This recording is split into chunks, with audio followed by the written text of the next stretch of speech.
भोगोगे तुम।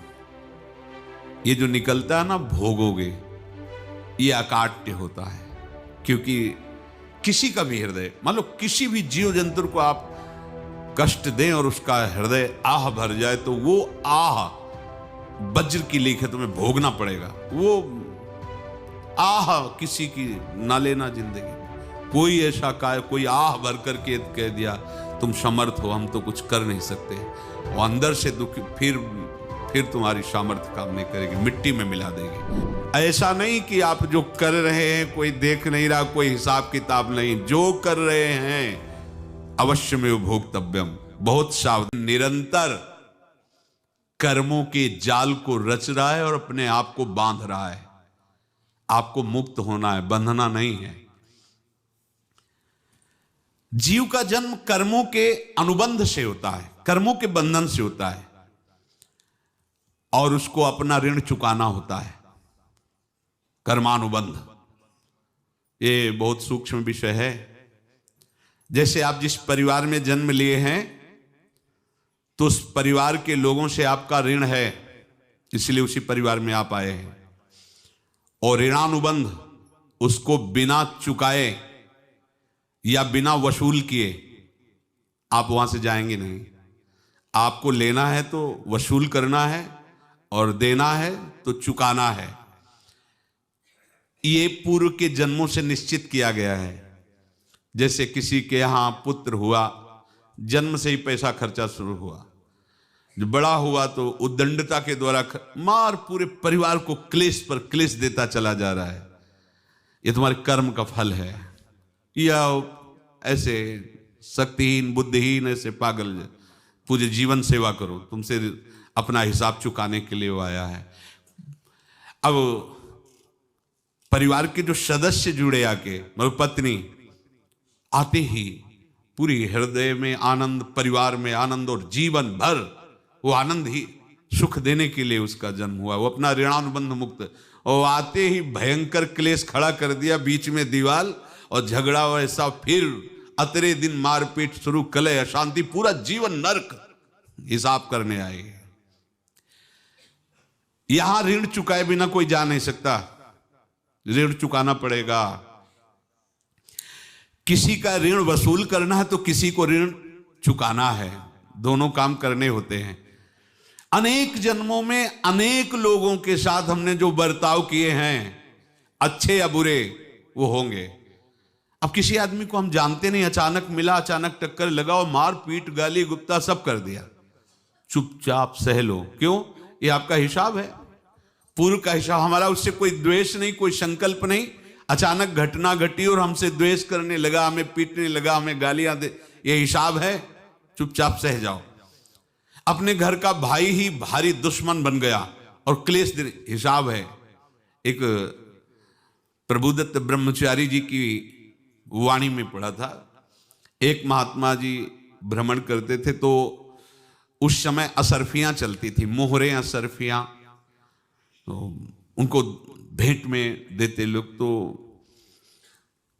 या तो ठाकुर सेवा में लगे तत्काल, या संत सेवा में तत्काल लगे, उसका संग्रह करके डोलना ये ठीक नहीं है। बैरागी के लिए सिद्धांत में ये ठीक नहीं है। तो जब 2, 4, 6, 8 ऐसे मोहरे हुई, तो उन्होंने विचार किया कि और भ्रमण करके जब काफी मोहरे हो जाएंगी, तो प्रयागराज में जब कुंभ पड़ता है, एक बार पूरे सब अखाड़े के संतों को, अलग अलग संप्रदाय सब संतों को बुलाएंगे और सबको पुआएंगे। अब साधु है तो यही विचार करेगा, और क्या विचार करेगा। तो उन्होंने ऐसे डंडा बनवाया, बेंत, जो ऊपर से चूड़ीदार और भीतर पोला, और मोहरे उसमें डालते गए। और भ्रमण, जहां जहां श्रद्धालु भगत थे सबके यहां जाना, और इच्छा रखना कि एक मोहर तो दे दे दक्षिणा में।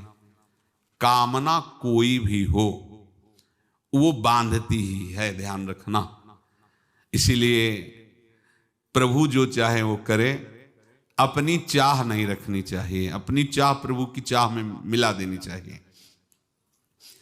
धीरे धीरे वो छड़ी भर गई, भ्रमण करने वाले महात्मा चूड़ी लगाई, इंतजार करते रहे, जब प्रयाग का कुंभ पड़ा तो चले। तो रास्ते में एक गांव में पूछा जाता है, जैसे कहीं रुको कि कोई श्रद्धालु ऐसा है जो संत सेवी है।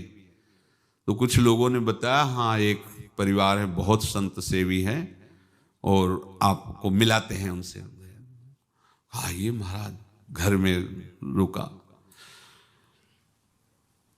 खूब अच्छा हलवा पूड़ी पवाया और जो घर के मालिक थे चरण दबाए।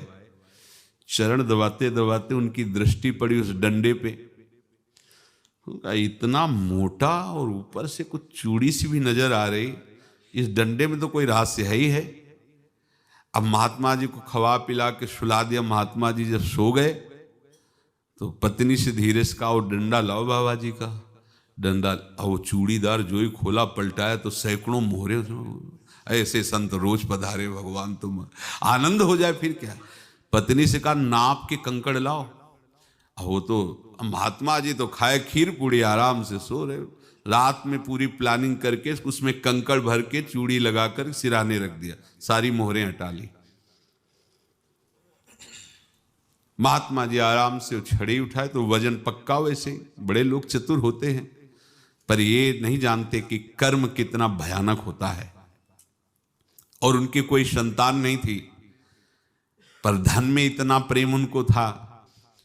बहुत सावधान। साधु महात्माओं के पास जो अर्थ है, गृहस्थी अगर आता वहीं से है, पर अगर उसको जोर जबरदस्ती या किसी छल कपट से, तो वो उसका विनाश ही करता है। आज तक का प्रमाण है।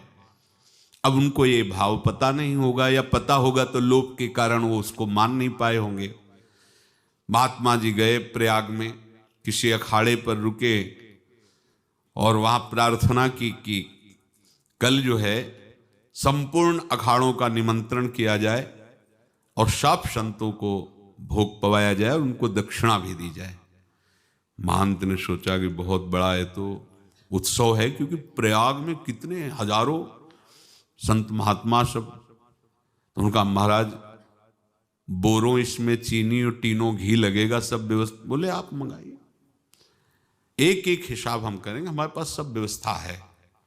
बोले कुछ तो पहले दे दो, वो इकट्ठे देंगे हम। उनको था कि अगर हम छड़ी खोला और दो चार मोहरे दी, किसी को पता लग गया तो गड़बड़ हो सकता है। एक केस में आखिरी में सब कुछ आपको दे देंगे। ठीक है।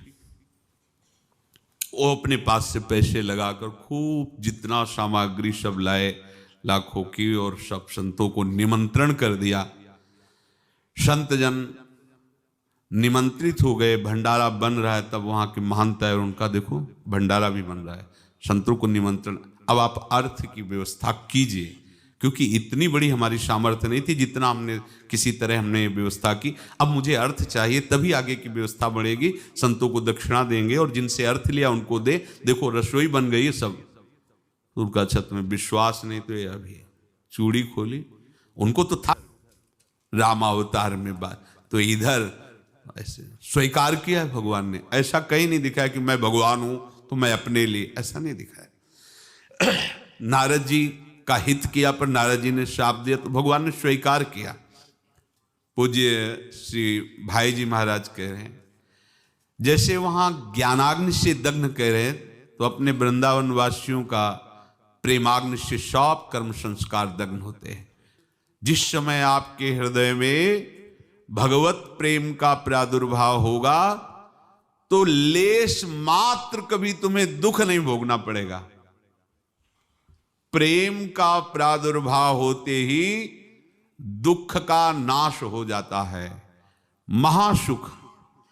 जब प्रेम का प्रादुर्भाव होगा तो समस्त पाप भस्म हो जाते हैं, अशांति नष्ट हो जाती है, संसार ज्वाला स्पर्श भी नहीं कर सकती है। जब भगवत प्रेम का प्रादुर्भाव होता है तो हो सकता है उस उपासक के जीवन में दुखों का पहाड़ टूट पड़े। परिवार खिलाफ, शरीर रोगी, अव्यवस्था, बहुत बहुत कुछ, सब कुछ। कह रहे हैं इतना सब होने पर भी उसके हृदय में कोई भी दुख नहीं होता। ऐसा सामर्थ्यशाली भगवत प्रेम है। भगवान के चरणारविंद का जिसके हृदय में प्रेम है, भारी से भारी दुख भी उनको विचलित